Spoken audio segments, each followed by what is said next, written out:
New heaven நகரில் தி அர்ச்சன் என்று மட்டுமே அறியப்படும் ஒரு மர்ம நபர் பல ஆண்டுகளாக நகரத்தின் பாதாள உலகத்தை இரகசியமாக கையாண்டு வந்தார்.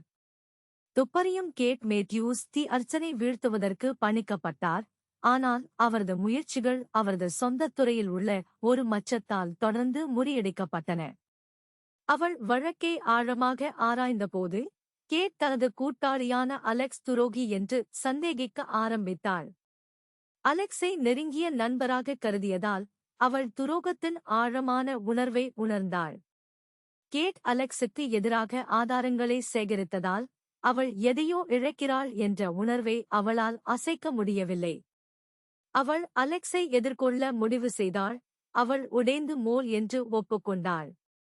ஆனால் கேட்டிற்கு ஆச்சரியமாக அலெக்ஸ் தனது குடும்பத்திற்கு தீங்கு விளைவிப்பதாக அச்சுறுத்தி வந்த தி அர்ச்சனுக்காக வேலை செய்ய நிர்பந்திக்கப்பட்டதை வெளிப்படுத்தினார்.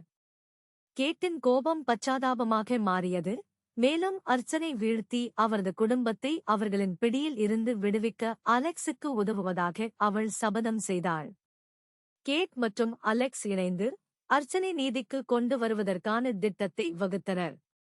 புதிய நம்பிக்கையுடன் அவர்கள் தங்கள் நகரத்தை நிழலில் இருந்து மீட்டெடுக்கத் தொடங்கினர். அவர்கள் காவல் நிலையத்தை விட்டு வெளியேறும்போது கேட்டின் தொலைபேசி ஒலித்தது. தெரியாத எண்ணிலிருந்து ஒரு குறுஞ்செய்தியை காட்டுகிறது. அர்ச்சன் கேட் மேத்யூஸ்.